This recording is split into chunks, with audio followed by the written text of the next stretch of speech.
guys. Here's the knife. This is a 1979 6207 mini trapper, and as you can see, it's the Bradford Centennial 1-dot stainless with scrolled bolsters, with engraved bolsters. And it's serialized, as you can see here. And so what I was able to read is that there was a bunch of the sets made, or a bunch of knives made that were the Centennial. And this is a serialized mint set, is what the book that I have refers to it as. And they were available only through like reps or something, like dealers could only get them through reps or agents or something like that. Anyways, so there was 1,000 of these made, of these mint sets that came together, and then there are other non-serialized Bradford versions. Okay, so with all that said, here is another look at the knife. We've got our beautiful spay on there. We've got this really, really cool. That's like, it's really beautiful. It's, I don't know that this is red stag. I'm going to read a little more in the book, but that looks a lot like red stag to me. I'm not any kind of expert. But I just love, that deep groove on here. And the scroll is cool to me. I decided in the 79s, cause there's the two versions. There's this with the unscrolled. I decided to go with the scroll because I used to think like that's a very garish kind of too much, embellishment, on a knife, or really anything for that matter.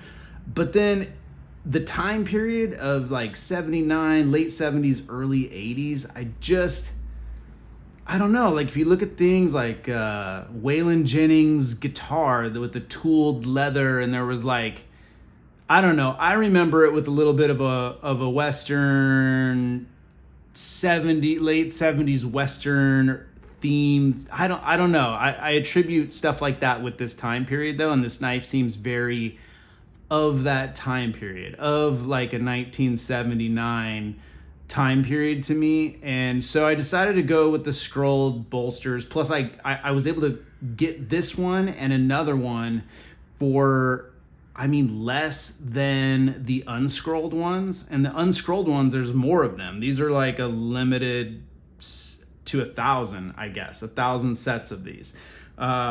So you guys saw in another video, I covered the this other 79 6207. I did a light cleanup on it. It's a really, really pretty knife.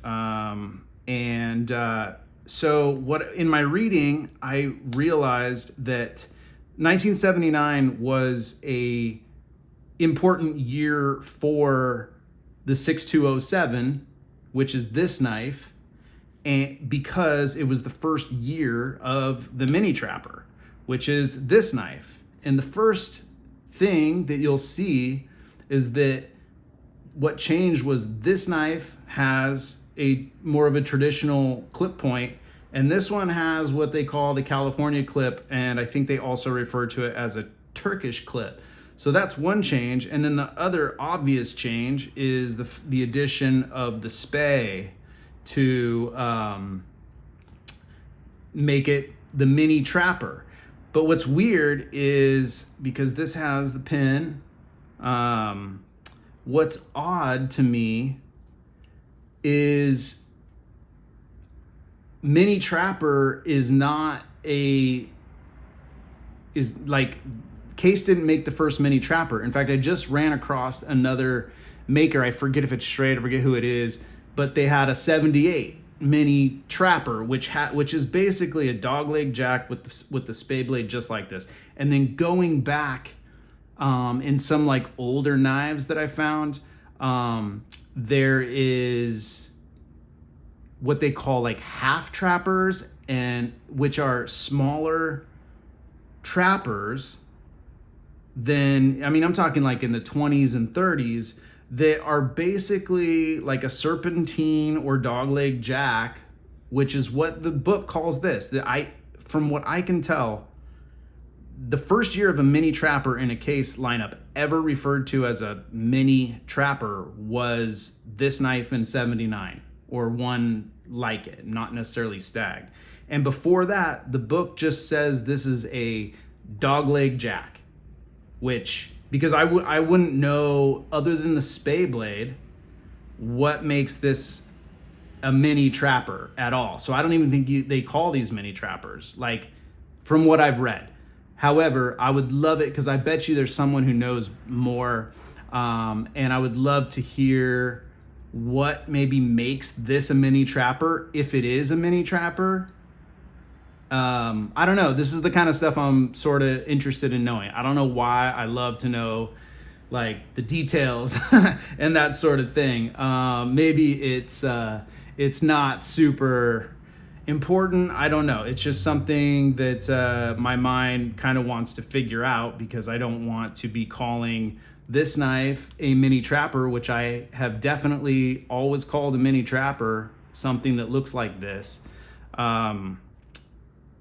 Even though it had didn't have a spay blade.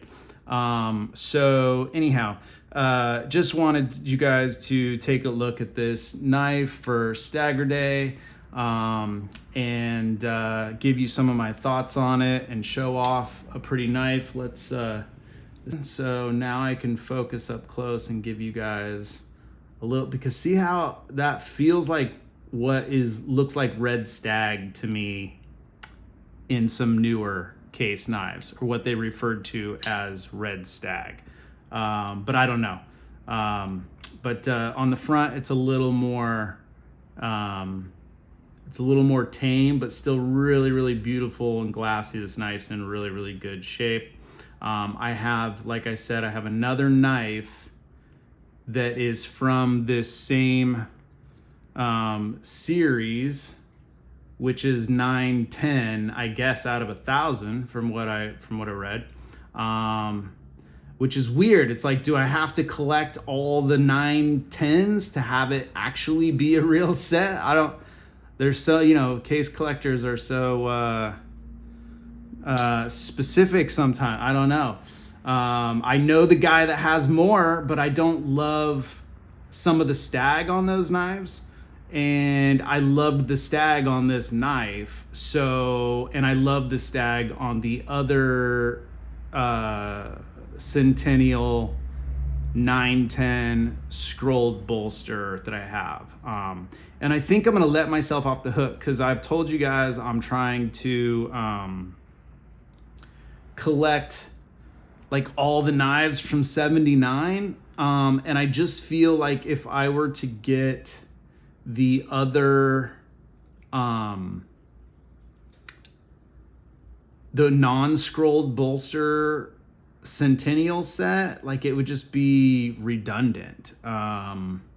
So I don't know. I think I just want to try and do the scrolled ones for the reasons I mentioned, and just why have the scrolled and the unscrolled. I don't know. Maybe that's a later on in the as I kind of try and complete this collection. Anyways, just want to get on here, say hello to you guys. I'm having so much fun with all the different videos, all the different 5 knife thing or whatever. Just love getting to go back and forth with you guys, and yeah, man, I'm having a lot of fun, and I thank you guys. Hopefully, I don't know, you think this is a cool knife. I thought it was really cool. And like I said, I wouldn't normally do the scroll, but it just sort of really looked like I don't know, like Waylon Jennings guitar or something like that. I don't know. Anyways, Have a great day. Have a great weekend, you guys. And I will see you soon. Later. Guys, I just came across this really quick. Of course, I got to read to you I don't know. So it's talking about the stag set. These stag sets were again allocated to the case representatives each year. I don't know what that is. I don't know if that's like a traveling salesman. I don't know what a representative. Maybe that's just someone who has a store and they're an authorized dealer. I don't know. My understanding is that unlike standard catalog knives, case dealers could not order the stag sets directly from case. Instead, they had to be ordered through the reps. Most of the knives were not serialized, but for the years of 77 through 81. A serialized mint set, which is, I guess, that one I have, with the scrolled bolsters, was released for each year. The chart on page 64 shows the patterns made and the quantities released for these annual stag sets, which is here. There are some additional details to note relative to these annual stag sets. Other than the mint sets, these stag knives are released individually wrapped and bulk packed in the case pumpkin boxes, with 6 pocket knives or 3 hunting knives to a box. For some reason, each annual set was released to the market the year after the knives were produced. So the 1976 stamped knives, 4 dots, were actually released in 77. The 77 knives in 78, etc. It appears that the 81 stamped knives were released late 82 or 83. And it goes on to share some more stuff, but I just thought that was interesting. It seems to say here, except other than the mint sets. So other than the one I have, maybe those were released in 79. But I don't know. I can't really tell by this. But I just wanted to share that with you guys as well. I will put a picture over this as opposed to having you guys look at words. All right, take it easy.